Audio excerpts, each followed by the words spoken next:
So you know that you have a ridiculously powerful professional-grade camera sitting right in your pocket, right? But let me guess one thing. The photos that you take are probably just fine. You see some incredible shots online with blurred backgrounds, vibrant colors, and you think those people must be using some crazy expensive gear. But what if I told you that that's just not true? What if the only thing separating your photos from their photos is a handful of secrets hiding in plain sight, right inside of your camera app? And let's get this thing out of the way.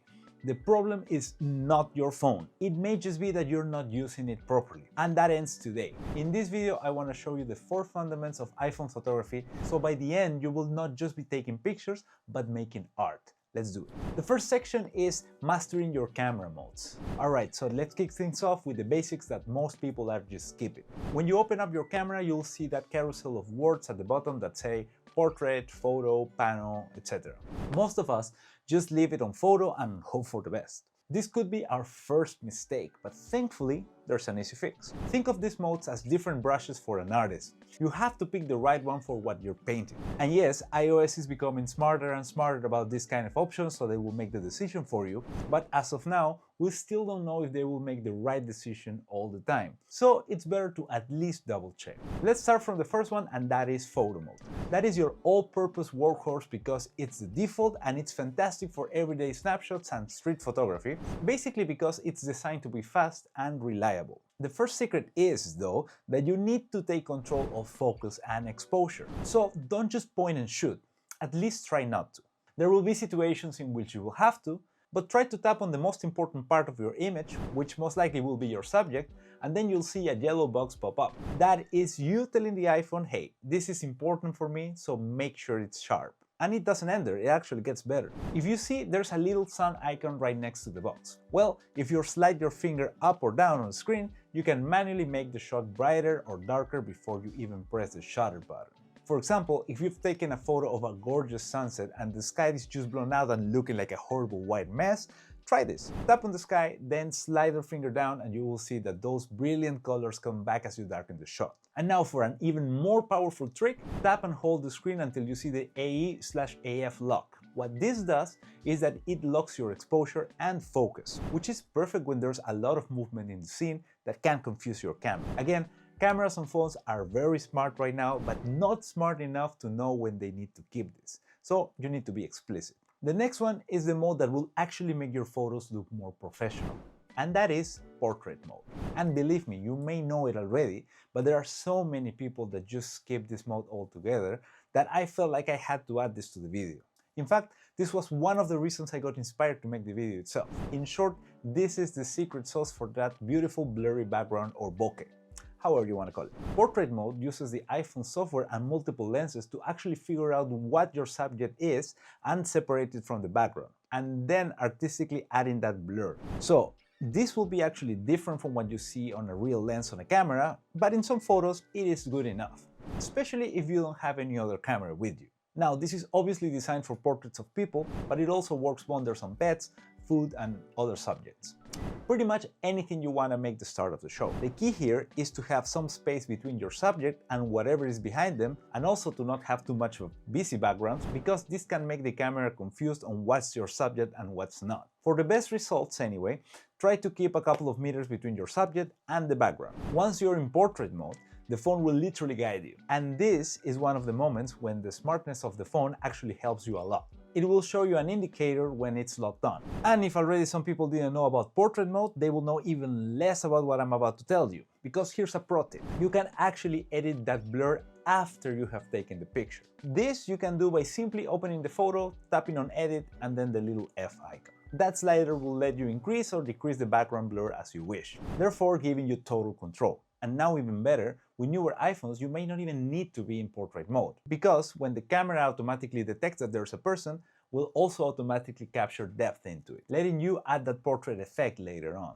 The next mode is pano mode or panoramic, and this one's a sleeper because its name could be confusing in a way, because yeah, it's good for panoramic pictures, but also in some other scenarios that I will mention later. Basically, this mode lets you capture a field of view that's wider than a normal photo. and its purpose is dramatic landscapes and big city skylines, for example. Now, the other scenarios that I was talking about when using this was not super obvious is, for example, when you have a group of people in front of you, but you don't have a wide enough lens to do it. So for this, you can play around using pano. Just watch out for people that are moving while you're doing the pano, because this can create an ugly stitching effect. And now let's go into the dark side or the light side, depending on how you want to see it. And I'm talking about night mode.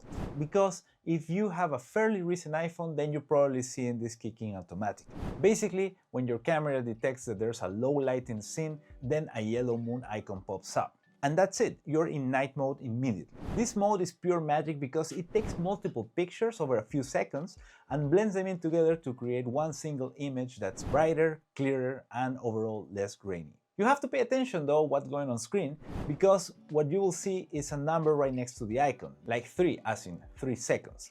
This means that you need to hold your phone still for that amount of time, because that's how long the exposure is gonna take.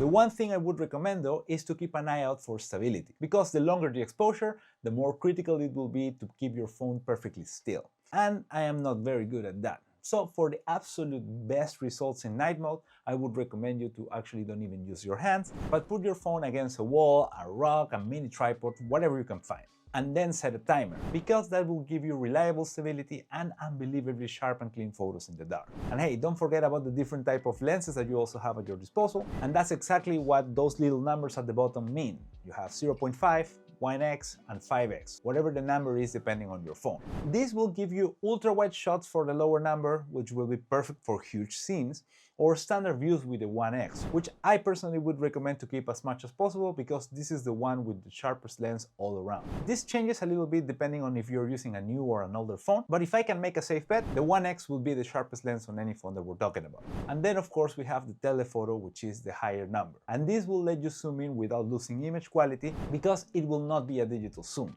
It will be an actual physical one. And if you've consumed any photographic content on the internet, then you've probably heard about the zooming in with your feet concept, which just means walk closer.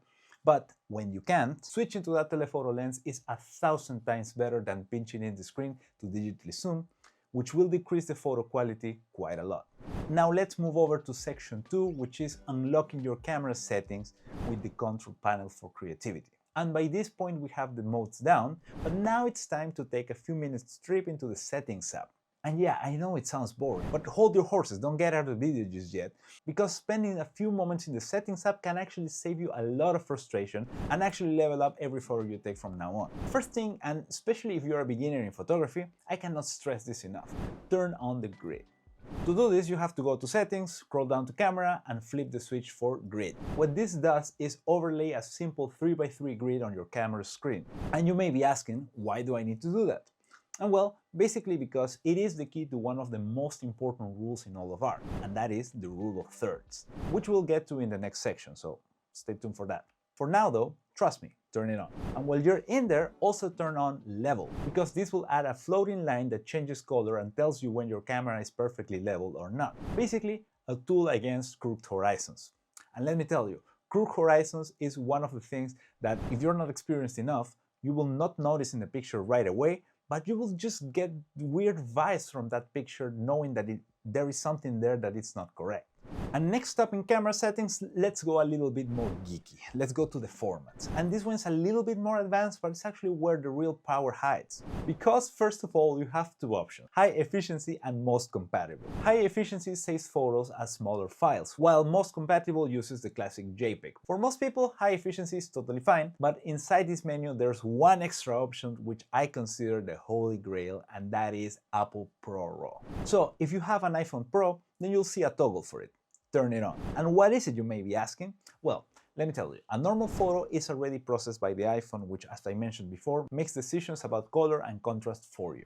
But a RAW file, on the other hand, is the unprocessed raw data straight from the camera sensor.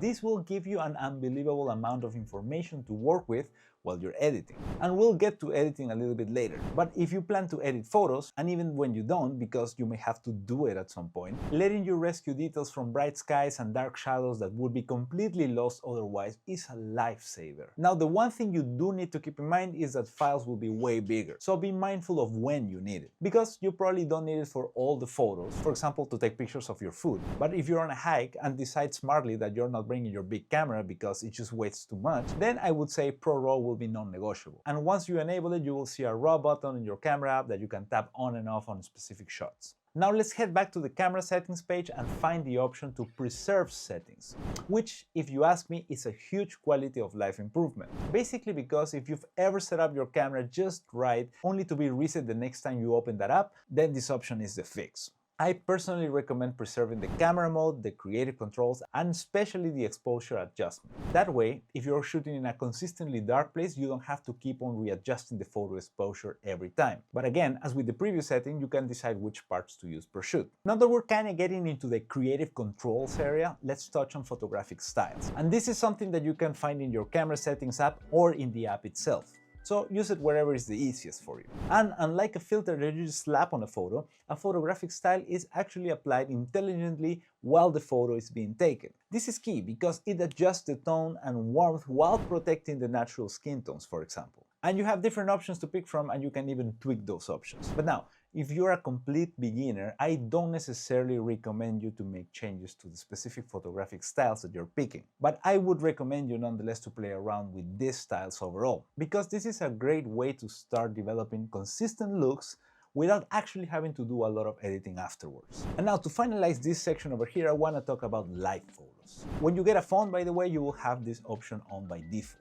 And a live photo is actually a tiny 3-second video of what happened before the photo. This can be great for capturing just a little bit of motion. I personally don't like live photos, but they do have its purpose. One of them is almost like a superpower to it, and that is creating long exposure. If you take a live photo of a waterfall, for example, or moving cars, and then you change it to long exposure, the phone will magically blend all of those photos and all of that motion into a silky smooth blur. This is an effect that used to require expensive gear and even filters, and now if you're interested in filters that will help you get to that with your big camera, then you can check the video over here where I go deep into what kind of filters are useful. And now we move on to section 3, which is related to composition. This section right here is, in my opinion, the most important part of the whole video, because it doesn't really matter if you have the best camera or the best settings in the camera. If your composition is not up to par, the photo will just fall flat. And now, if you're a complete beginner, composition is simply the art of arranging things in the frame to tell the story and guide the viewer's eye.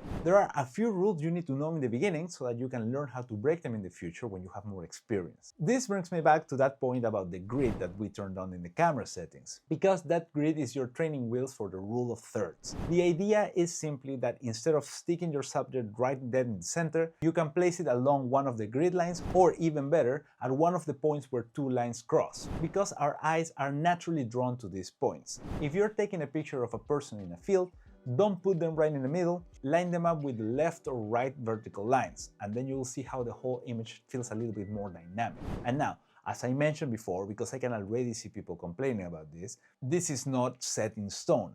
This is actually for when you're just starting, so that you can get a little bit of practice on this rule for, again, later on breaking. So learn it, play around with it, and break it. The next concept is something that some people are afraid of, and that is negative space. And well, the first thing that I want to say is don't be afraid of negative space, because sometimes what you leave out of the picture is as important as what you put in. Negative space is the empty area around your subject. And when you're starting out, you probably just want to fill in the frame with as much as possible. But if you want subjects to stand out, then you need to take things out of the frame. This can create a sense of scale and minimalism. So if you're looking for that style, you can play around with this. So what I would recommend is to resist the urge to fill every frame every single time and let subjects breathe a little bit.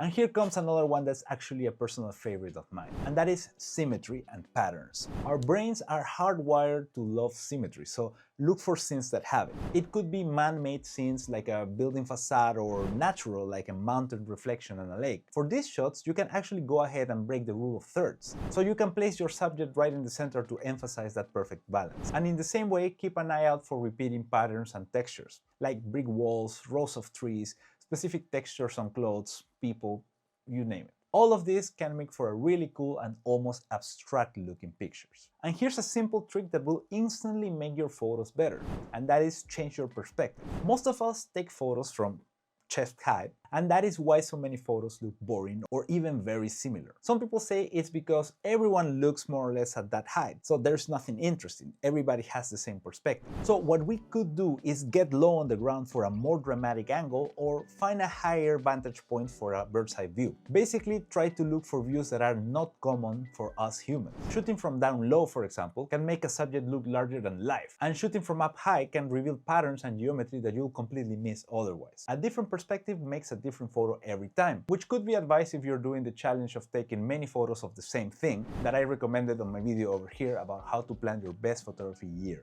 Finally, you can use framing to add depth. For example, look for things in the foreground that you can shoot through to create natural frame around your subject. This could be a doorway, a window, an arch, or even some overarching tree branches. This technique does a few amazing things. It first adds a sense of depth, creating layers in the photo, which is yet another one of those things that when you see it in the picture, you don't know exactly what it is that makes a photo appealing, but it does, especially when you're a beginner. And what it also does is that it draws the viewer's eyes exactly where you want it to go, to the subject inside the frame. And now let's go to section 4, which is a 60-second edit. Taking a photo is only about half the story. The rest of the magic happens in the editing room. And to be more precise, in contemporary terms, in the editing app, where you will be refining your vision and making your images pop or give a specific style. A lot of people are intimidated by editing, thinking that they need complicated software like Lightroom. And the truth is that you can do 80% of what you need inside the iPhone's own Photos app. And here's the kicker, it can take less than a minute. So I'm going to share with you a 3-step editing recipe. So here we go. Open the Photos app and tap on Edit. Step 1 is to crop and straighten.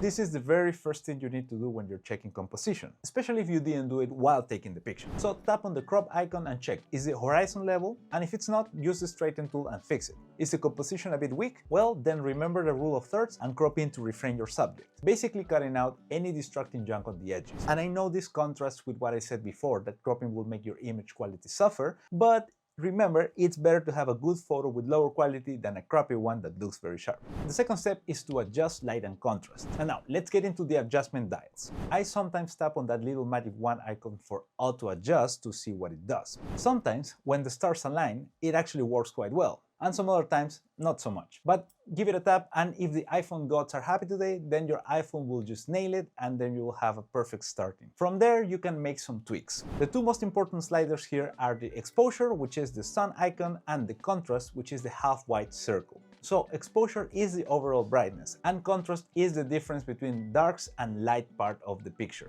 Pushing contrast a little bit can make your photo pop, but be careful, don't go too far. The biggest mistake that people make is over-editing. Remember that adding more contrast can also add a little bit more saturation unwillingly. In any case, after making these changes, I often tweak the highlights and shadow sliders. For cases, for example, in which the sky is too bright, I will bring down the highlights to recover that detail, and if the shadows are too dark, then I will lift them up to reveal what's hiding there. Step number 3 is adjusting color, the final step. The two sliders that matter the most here are warmth and vibrance. Warmth is color temperature. And don't get too scared, because when I first heard about color temperature and that people were using numbers measured in Kelvin, I kind of freaked out. But it just basically means how blue or orange your image will be. And why is it called temperature? Well, because blue equals cold and orange equals warm. You have to adjust this to match the feeling that you want to create. Vibrance, on the other hand, is a brilliant tool that boosts the muted colors in a photo without making skin tones look weird and orange. So it's much more natural than just the old saturation slider. A little kick of vibrance can actually make your photos look rich and beautiful. And that's it. Crop, light, color. 3 steps. That's the entire workflow. And now, if you do want to get deeper into editing workflows and know how to edit faster and in a more in-depth way, then you can check my video over here where I talk exactly about that. But for this one, once you get a hang of it, you can make a photo from flat to fantastic in under 60 seconds. If you shoot in ProRAW, then notice that you will have even more freedom with the sliders, especially when recovering those highlights and shadows. Now here you have it, the 4 keys to transforming your iPhone photography and taking it to the next level. The power has been in your pocket the whole time, so you just need to know and practice how to use it. If this guide has been useful, do me a favor and hit the like button, because it really does help this channel, and subscribe for more no-nonsense guides that help you create amazing things. Drop a comment and let me know which one of these techniques gave you your biggest aha moment. Thank you so much, and I'll see you in the next one.